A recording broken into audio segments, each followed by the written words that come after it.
16 मार्च सन 1977 में आर्मेनिया के यारेवन में एक ट्रॉली बस एक पुल के ऊपर से जा रही थी। इस बस में 92 मुसाफिर सवार थे। पुल पर चढ़ते वक्त गाड़ी का ब्रेक सिस्टम काम करना छोड़ गया, जिस वजह से गाड़ी यानी ट्रॉली बस रैकिंग तोड़कर झील में जा गिरी।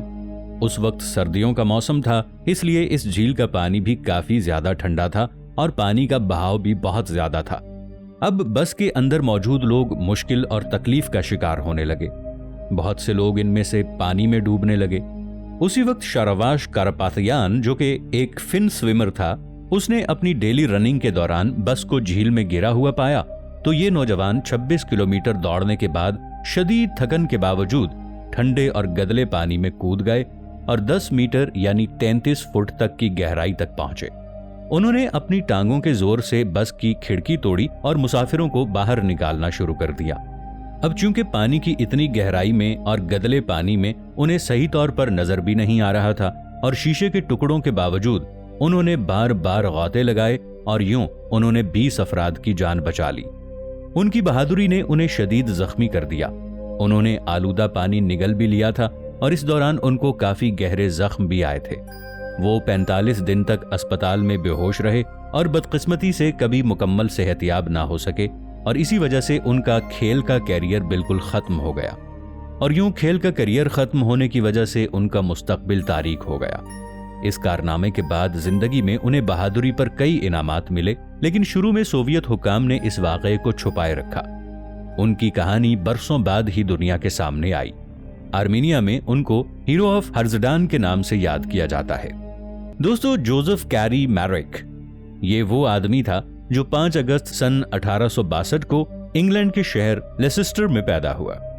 जब ये पैदा हुआ तो बिल्कुल आम बच्चों की तरह खूबसूरत था, मगर 5 साल बाद उसके जिस्म में अजीबोगरीब किस्म की तब्दीलियां रूनुमा होना शुरू हो गईं। इस शख्स का सर तेजी से बढ़ने लगा था। दाहिना हाथ और पांव आम हाथ के मुकाबले में बड़ा होना शुरू हो गए। इसकी जिल्द मोटी और झुर्रियों से भर गई। इन सब तब्दीलियों की वजह से उसका जिस्म काफी अजीबोगरीब नजर आता था। जोसेफ के आसपास के लोग और सोसाइटी उसको देखकर डरने लगे और बाज लोग तो उसका मजाक उड़ाते थे। जब ये 11 साल का हुआ तो उसकी मां का इंतकाल हो गया। जोसेफ के बाप ने दूसरी शादी कर ली, मगर उसकी मां ने कभी भी जोसेफ को नहीं अपनाया। ये लड़का अक्सर बचपन में मारपीट का शिकार रहता। वक्त के साथ साथ इसका जिस्म और अजीबोगरीब होता गया। उसके जिस्म में इसी तरह की तब्दीलियां रूनुमा होती रहीं। उसके इस जिस्म की वजह से लोग उसका बहुत मजाक उड़ाते और उसे कहीं भी इस वजह से नौकरी न मिलती। ये आहिस्ता आहिस्ता तंगी और तन्हाई का शिकार होना शुरू हो गया। इसने अपने पेट की भूख मिटाने के लिए फ्रीक शोज में काम करना शुरू कर दिया था। उन वक्तों में सर्कस में ऐसे लोगों को दिखाया जाता था जो जिस्मानी खद्दोखाल के लिहाज से बहुत ज्यादा अजीबोगरीब नजर आते थे। लोग उनको देखते और उनका मजाक उड़ाते थे। जोसेफ ये जानता था कि उसके साथ भी यही कुछ हशर होगा, मगर गरीबी और पेट की भूख मिटाने की खातिर उसने ऐसा काम करने का फैसला किया। सन 1880 की दहाई में जोसेफ ने खुद को एलिफेंट मैन के रूप में पेश किया। आपको ये बात जानकर हैरानी होगी कि जब जोसेफ को सर्कस के अंदर मुतारिफ कराया जाता था तो उसके साथ लोगों को एक कहानी बताई जाती थी, जिसमें यह बताया जाता था कि जोसेफ एक मर्तबा अपनी मां के साथ जंगल गया था। वहां पर उसकी मां पर किसी हाथी ने हमला कर दिया था और इसी वजह से जोसेफ का जिस्म एक हाथी जैसा नजर आता है। दोस्तों, जाहिरी सी बात है कि यह कहानी झूठी थी और जोसेफ एक बीमारी से लड़ रहा था, मगर फिर भी उस दौर के लोगों को यह कहानी सुनाकर जोसेफ को मुतारिफ कराया जाता था ताकि ज्यादा से ज्यादा लोग इस सर्कस का हिस्सा बन सकें और इसमें टिकट खरीद कर आ सके और यूं वो सर्कस ज्यादा से ज्यादा मुनाफा कमा सके। इस सर्कस का मुनाफा तो होता रहा, लेकिन जोसेफ की हद तक भी साथ होती रही।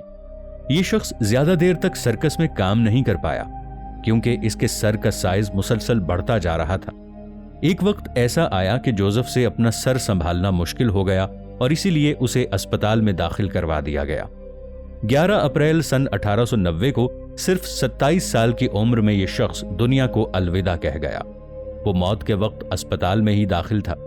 जैसा कि आप जानते हैं कि उसके सर का साइज मुसलसल बढ़ता ही चला जा रहा था, तो जब रात के वक्त सोते हुए जोसेफ करवट लेने लगा तभी वो अपने सर को संभाल ना पाया और उसकी गर्दन की हड्डी टूट गई और इसी हड्डी टूटने की वजह से उसका इंतकाल हो गया।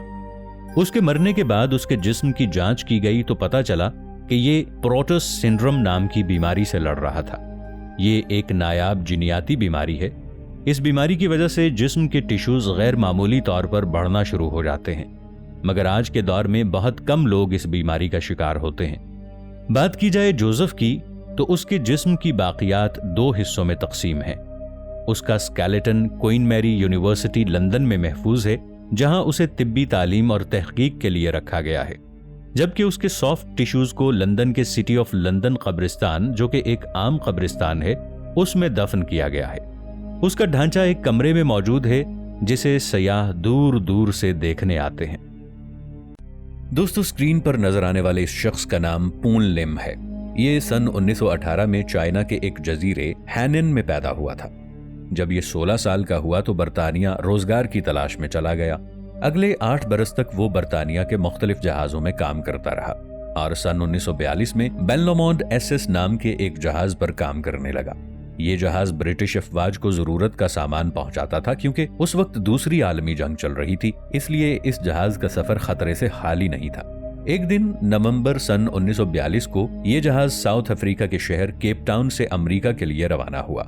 इस जहाज में पून लिम के अलावा और 54 लोग भी सवार थे।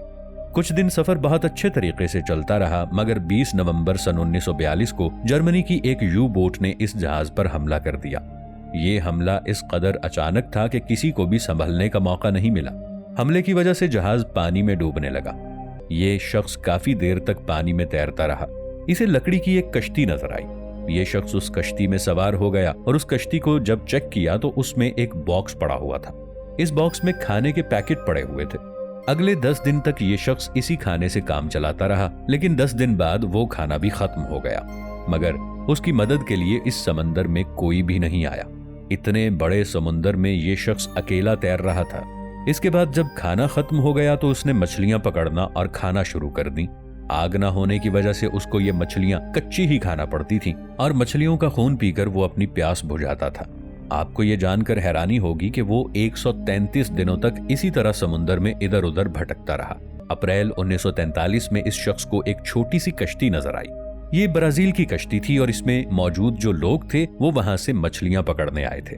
ये शख्स किसी न किसी तरह अपनी कश्ती को घसीटता हुआ उन लोगों की कश्ती तक ले गया।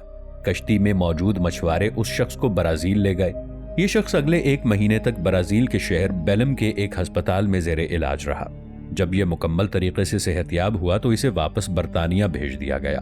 बरतानिया के लोगों ने जब उसको जिंदा देखा तो वो यकीन ही नहीं कर रहे थे, क्योंकि उनको यही लगा कि जहाज डूबने की वजह से सारे मुसाफिर मारे गए हैं। इसी वजह से वहां पर किसी रेस्क्यू टीम को भी नहीं भेजा गया था। मगर ये शख्स 133 दिनों तक समुंदर में जिंदा रहकर पूरी दुनिया को हैरान कर गया।